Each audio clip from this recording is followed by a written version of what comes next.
Hello दोस्तों, स्वागत है आप सबका हमारे यूट्यूब चैनल पर। तो जैसा कि आप सबको पता है कि आईआईटीज में, आइजर्स में या किसी भी सेंट्रल यूनिवर्सिटीज में या सीएसआईआर लैब्स में हर जगह पे दिसंबर जनवरी सेशन के लिए पीएचडी की एडमिशन फॉर्म जो है वो ओपन हो चुके हैं। तो उसी सीरीज में मैं आपके साथ शेयर करने वाली हूँ JNCASR, जिसका फुल फॉर्म है आपका Jawaharlal Nehru centre for advanced scientific research. Okay, research centre. तो इसका जो फॉर्म है वो ओपन हो चुका है। तो ये सारा वीडियो और सारी इंफॉर्मेशन मैं आपको इस वीडियो में देने वाली हूँ। तो आपको जस्ट JNCASR एडमिशन करके सर्च करना है। जैसे ही आप सर्च करेंगे तो इस टाइप का इंटरफेस जो है वो ओपन हो जाएगा और इसमें आपको आपकी फर्स्ट लिंक पे क्लिक कर देना है। जैसे ही आप फर्स्ट लिंक पे क्लिक करेंगे तो इस टाइप का जो पेज है वो ओपन हो जाएगा। इस टाइप का इंटरफेस ओपन हो जाएगा। इसमें आपको सारी इंफॉर्मेशन लाइन बाय लाइन दिख रही होगी, जिसमें फर्स्ट ऑप्शन है registration for mid year admission 2024-25 are open. Then यहाँ पे है advertisement, brochure and to apply. तो हम एक एक करके सारे जो पॉइंट्स हैं उनको ओपन करेंगे सो दैट आपके पास जो भी इंफॉर्मेशन जाए वो ऑथेंटिक हो। तो फर्स्ट आप एडवर्टीज वाले ऑप्शन पे क्लिक करेंगे। जैसे ही आप क्लिक करेंगे तो ये वाला ऑप्शन है वो ओपन हो जाएगा। जैसे ही आपका ये वाला ओपन हुआ ऑप्शन, तो आप यहाँ पे देख पा रहे हैं कि JNCASR invites application for admission to research programmes PhD MS और MS रिसर्च। ठीक है। तो इसके लिए आपके पास यदि GATE, JEST, GPAT, UGC JRF, CSIR JRF, ICMR JRF, DVT JRF या इंस्पायर JRF होता है तो आप इसके लिए एलिजिबल हैं। इसके लिए आपको इनकी वेबसाइट पे विजिट करना है, जो मैंने अभी आपको सामने ओपन की है। और इसके जो फॉर्म है वो 8 नवंबर तक, लाइक इसकी डेडलाइन 8 नवंबर है। तो आपके पास इनफ अराउंड 20 to 25 डेज हैं। और ये 14 तारीख को, मतलब कल ही ये नोटिफिकेशन जो है वो रिलीज हुआ है। ठीक है। तो यहाँ से आपको एडवर्टीजमेंट देखने मिल गया। सेकंड है आपका ब्रोशर। तो ब्रोशर वाले ऑप्शन पे आप जैसे ही क्लिक करेंगे तो ये ब्रोशर जो है वो ओपन हो जाएगा।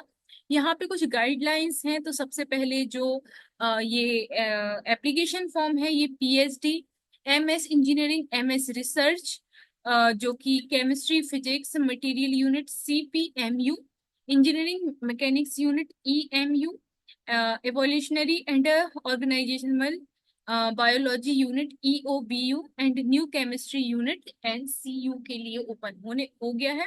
ठीक है। तो ये सारी चीजें आप देख पा रहे होंगे।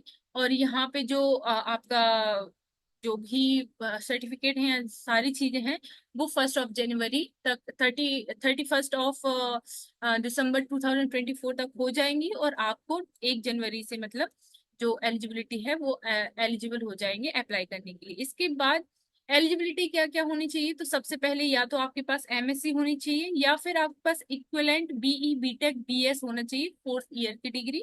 या फिर आपके पास इक्विवेलेंट और ME MTech होना चाहिए, या MBBS या MD एप्लीकेशन यदि आपके पास है तो आप इसके लिए एलिजिबल हैं।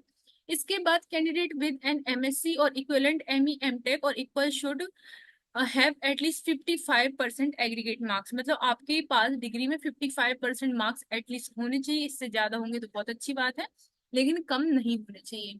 इसके बाद candidate seeking admission after 4 year और 8 सेमेस्टर ऑफ बैचलर डिग्री, उनके जो मार्क्स है वो 75% होने चाहिए। मतलब यदि आपके पास मास्टर्स डिग्री है तो आपके पास 50% मार्क्स है, 55% मार्क्स है तो भी आपका एडमिशन हो जाएगा। लेकिन यदि आप डायरेक्ट बीटेक के बाद या कोई भी बैचलर 4 ईयर के बैचलर प्रोग्राम के बाद एडमिशन लेना चाहते हैं तो आपके पास 75% मार्क्स जो है वो होने चाहिए। इसके बाद आपका कोई ना कोई एक इनमें से कोई एग्जाम, जो नेशनल लेवल का एग्जाम है वो क्लियर होना चाहिए। और उसकी वैलिडिटी 1 जनवरी 2025 होनी चाहिए। अब यहाँ पे अलग अलग यूनिट जो मैंने आपको बताई थी, तो उनका एक अलग एडमिशन क्राइटेरिया है, जिसमें आपके पास मास्टर्स डिग्री होनी चाहिए, जो कि मैं कॉमनली है जो मैं बता रही हूँ। मास्टर्स डिग्री आपके पास होना चाहिए।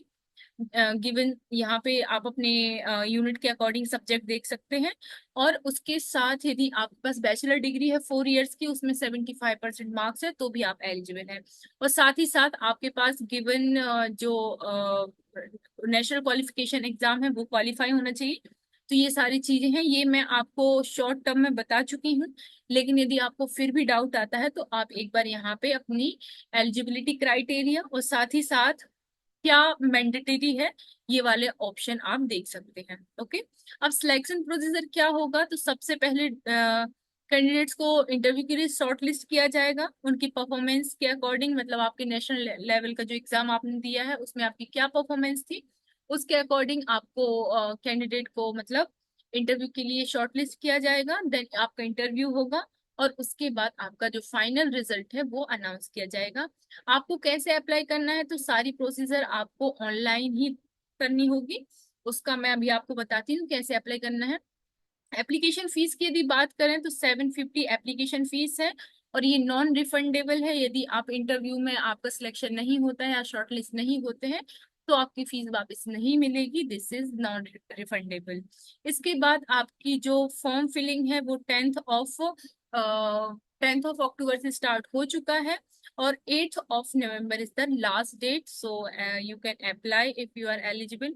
इसके बाद फेलोशिप की यदि बात करें तो जो भी रेगुलर स्टूडेंट ज्वाइन कर रहे हैं उनको JNCASR CSIR UGC ICMR DVT inspire आपकी जो भी सिलेक्शन मोड होगा उसके अकॉर्डिंग आपको जो फेलोशिप है वो अवार्ड की जाएंगी। मतलब आपने जो भी एग्जाम क्वालिफाई किया है या जो भी आप बैकग्राउंड से बिलोंग करते हैं, जैसे यदि आप टॉपर हैं तो आपको इंस्पायर फेलोशिप में यदि आपने फॉर्म फिल किया है तो आपको इंस्पायर फेलोशिप मिलेगी। इसके बाद यहाँ पे ये वेबसाइट दी हुई है तो आपको इसको क्लिक करना है तो आप एडमिशन वाले पेज पे पहुंच जाएंगे। तो ये सारी चीजें हैं जो एडमिशन प्रोसेस में थी। अब इसके बाद हाउ टू अप्लाई वाले ऑप्शन के मतलब टू अप्लाई वाले ऑप्शन पे क्लिक करेंगे तो ये सारा चीज जो है वो ओपन हो जाएगी। तो सबसे पहले आपको अपना ईमेल एड्रेस डालना है, पासवर्ड डालना है, यदि नहीं है तो आपको यहाँ पे new user to register click here, जैसे ही आप क्लिक करेंगे तो आपको यहाँ पे नेम ऑफ कैंडिडेट, आपका ईमेल एड्रेस क्या है, इसके बाद आपका पासवर्ड क्या है, reenter the password, apply for कि किस प्रोग्राम के लिए आप अप्लाई करने जा रहे हैं, इसके बाद आप कैप्चा डालेंगे और यहाँ पे रजिस्टर कर देंगे। जैसे ही आप रजिस्टर कर देंगे तो जो पासवर्ड आपका आया है उसको आप आगे फिल करेंगे और लॉग इन करेंगे। जैसे ही आप लॉग इन करेंगे तो आपका जो फॉर्म है वो आप फिल करते जाएंगे, जैसे जैसे उसमें आपसे मतलब क्वेश्चन या जो भी इंफॉर्मेशन आपसे मांगी जा रही है आप वो सारी प्रोसीजर को फिल करेंगे। उसके बाद जो है आपका फॉर्म है वो फिल हो जाएगा। सो इस टाइप से आपको अपना जो फॉर्म है वो फिल कर लेना है। ओके। आई होप आपको बहुत अच्छे से चीजें क्लियर हो गई होंगी। इसके बाद भी यदि आपको कोई डाउट आता है तो you can contact to us, we will there for you. So yes, thank you so much for watching, please watch the complete video and मिलते हैं नेक्स्ट वीडियो में और भी इंफॉर्मेशन के साथ। Thank you so much.